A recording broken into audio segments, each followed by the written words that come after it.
Va a seguir lloviendo así duro intensamente, por lo menos hasta el domingo o lunes. La semana entrante, comenzando el mes de febrero, vendrá algún alivio, algún tiempo seco en el centro del país, en donde las lluvias han sido intensas desde ayer en la tarde. Diluvio permanente en la tarde, en la noche y en este amanecer que causa las emergencias en Bogotá y también en algunos municipios de Cundinamarca. Recorriendo las calles de la ciudad, les contamos la situación. Bienvenidos, Eduard Porras. Néstor, muy buenos días para usted nuevamente, buenos días para todos los oyentes de Blue Radio. Ha llovido desde ayer en la tarde, llovió durante toda la noche en Cundinamarca, en Bogotá dejó de llover casi a la 1 de la mañana, pero las emergencias más graves se presentaron en La Mesa, Cundinamarca. Una mujer de 65 años falleció tras las fuertes lluvias que se registraron en este punto al sur de Bogotá y luego que su vehículo fuera arrastrado por el desbordamiento de una quebrada en el sector Puente Roto, sobre la vía entre San Joaquín y La Mesa. Dicen las autoridades que al parecer esta mujer, Leticia Medina, iba acompañada de otra persona, otra mujer que fue rescatada por los organismos de socorro, pero infortunadamente la mujer de 65 años sí falleció.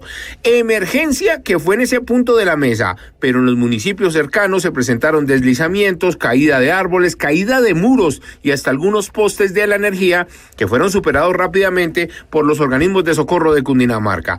Dice los mismos bomberos que siguen trabajando en la zona porque todavía está lloviznando e infortunadamente la emergencia no ha sido superada. En la capital del país también llovió fuerte, pero esta vez encharcamientos en la calle 85, en la calle 13, desde la carrera 30 casi hasta la Y de Fontibón, donde todavía hay agua represada sobre la vía, así que es importante para los conductores que ingresan a la capital del país. Por la avenida Boyacá desde la 26 casi hasta la avenida 1 de Mayo, también encharcamientos en algunos puntos y por eso los bomberos oficiales continúan con el monitoreo de todas las afluentes de agua que se encuentran aquí en Bogotá. Dicen también que se presentaron algunos encharcamientos y sobre todo emergencias en viviendas por el rebosamiento de agua en la localidad de Bosa y en la localidad de Kennedy. Eduard Porras, Blue Radio. Eduard, 6 de la mañana, 20 minutos. No llueve esta mañana en Medellín, no llueve en la costa, no llueve en Cali por fortuna. Son estas las de las últimas horas, lluvias muy centradas en la zona andina. Son las 6 de la mañana, 20 minutos. Y anoche, mientras llovía, mientras diluviaba en Bogotá, se produjo la advertencia del Departamento de Estado, del secretario Marco Rubio, de que podría venir otra intervención, otro golpe militar contra Venezuela. Después de la sacada de la captura de Nicolás Maduro, el 3 de enero, es la primera vez que Estados Unidos amenaza con otra intervención. La condición es que doña Delcy Rodríguez, la están apretando por supuesto, cumpla con los intereses y los objetivos de Estados Unidos. Desde Washington esta mañana, sobre la nueva advertencia, Jacopo Luzzi. Buenos días, Néstor. La administración Trump está lista para emprender nuevas acciones militares contra Venezuela si el gobierno interino del país se aparta de las expectativas de Estados Unidos. Esto es lo que dirá Marco Rubio, el secretario de Estado, esta mañana a las 10 de la mañana frente a los senadores del Capitolio en esta audiencia del Comité de Relaciones Exteriores del Senado, y afirma Rubio que Estados Unidos no está en guerra con Venezuela y que sus líderes ahora están cooperando, pero señala que la administración Trump no descartaría el uso de fuerza adicional si fuera necesario. En este texto que ayer fue publicado por el Departamento de Estado se puede destacar esta frase que es muy importante: estamos preparados para usar la fuerza a fin de garantizar la máxima cooperación si otros métodos fracasan. Obviamente Trump ha hablado de Marco Rubio y ayer en Iowa lo ha definido como el mejor secretario de la historia. Let me tell you, he's doing a fantastic job. But he's a tough cookie. I can tell you that he's a tough cookie. He's going to go down as the best Secretary of State we've ever had. You see what we're doing. Just today we solved. De acuerdo con el reporte, en el discurso Rubio afirmará sobre todo que Delcy Rodríguez conoce muy bien el destino de Maduro. Trump obviamente ha dicho que hasta ahora la relación con Delcy es muy buena. The president of Venezuela said that she is done with taking orders from you. What do you have to say about that? We have a very good relationship. What about Maria? Después, en la tarde, a las 2 de la tarde, horario de Washington, Rubio se reunirá también con la líder de la oposición venezolana, María Corina Machado, en el Departamento de Estado. Aún no se conoce el tema de la reunión. Las conversaciones se celebrarán a puerta cerrada, pero un miembro del equipo de Machado ha explicado que hoy se hablará sobre todo del futuro con Machado involucrada en Venezuela. Regreso contigo, Néstor. Jacopo, gracias. Y obviamente esa es la esperanza, que hayan tumbado a Maduro para algo, para caminar hacia una transición hacia la democracia en Venezuela. 6 de la mañana, 23 minutos, y hablando de los Estados Unidos, el que sigue en plan desafiante, tal vez retador, el presidente Gustavo Petro, que pronunció ayer en el San Juan de Dios un discurso de casi 3 horas, hablando de Maduro, hablando de Trump, en general hablando de lo divino y lo humano. Pero a 4 o 5 o 6 días de la reunión en la Casa Blanca, lo que dijo de Trump, tal vez no lo más cortés, tal vez no lo más diplomático, de un ambiente que supuestamente debería producir un cambio en la relación entre los dos países. El 8 de enero había cambiado completamente el tono del presidente Gustavo Petro. Ese fue el día de la conversación telefónica con el presidente Donald Trump. Y él cambió el tono, cambió el discurso. Dijo ayer que había cambiado el discurso. Sí, que estaba escrito y que en algún momento alguien lo iba que 2 personas lo tenían y que algún día se publicaría. Pues lo volvió a cambiar, pero para volver al Petro hostil con el presidente Trump. ¿Qué pasó en estos 20 días o qué pasó en las últimas horas? Es algo que no sabemos. ¿Por qué volvió el presidente Petro a ese discurso muy, muy encendido contra el presidente Trump? Comparando a Trump con Maduro, diciendo que Maduro está secuestrado y que Estados Unidos debe devolver a Nicolás Maduro. Pero es que el presidente Petro parecía estar ayer en algún estado de alteración, para decir la verdad, porque, bueno, para empezar uno no habla 3 horas seguidas sin ayuda, digamos, porque ese es un esfuerzo físico pues muy complejo, pero el modo de hablar,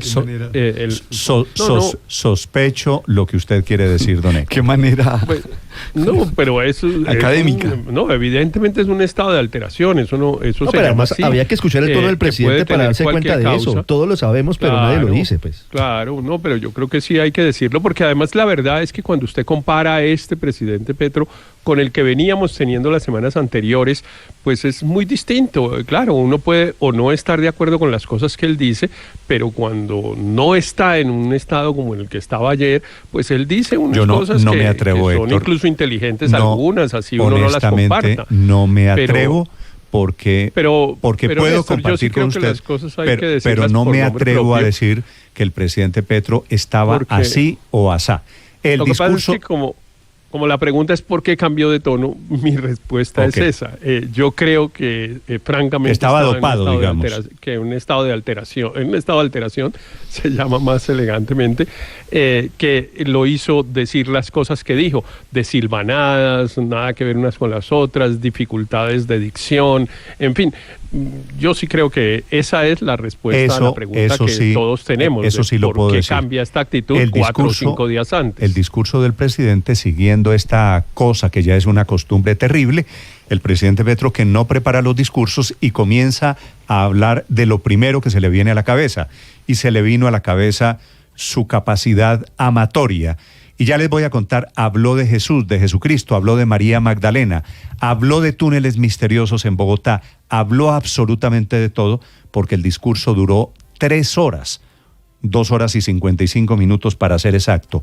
3 horas interminables en donde lo querían escuchar hablando del San Juan de Dios, que era el motivo, y termina hablando del ataque supuestamente de Estados Unidos contra Caracas, la patria de Bolívar, y que Nicolás Maduro está secuestrado y que hay que devolver a Nicolás Maduro a Venezuela.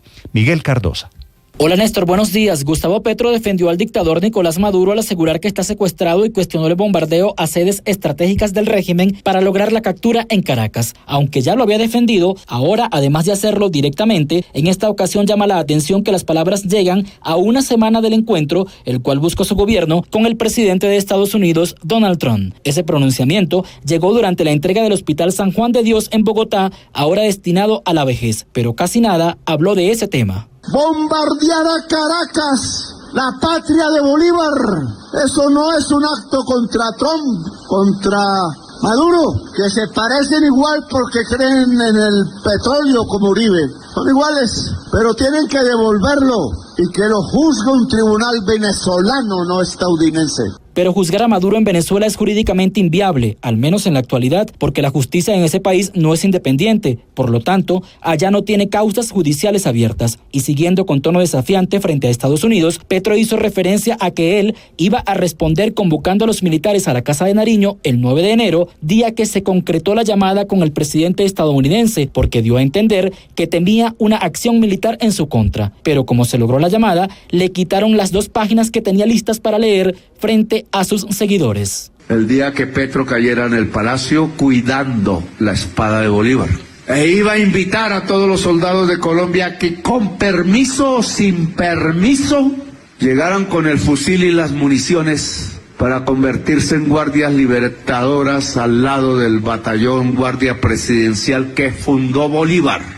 Otro dato que llamó la atención es que para Petro es extraña la muerte de 7 personas en una fábrica de cocaína en el departamento de Nariño, lo que indirectamente asoció con la visita del subsecretario de Guerra de Estados Unidos a Ecuador, además de acusar a la CIA y al Departamento de Estado de tener contactos con la policía del país vecino sin que el presidente Daniel Noboa tenga conocimiento. ¿Por qué están la CIA, y lo digo aquí públicamente, y el Departamento de Estado hablando con la policía ecuatoriana, que no con el presidente de Ecuador, que no sabía, para ver cómo capturan traquetos de la frontera colombiana, para ver si alguno acusa a Petro?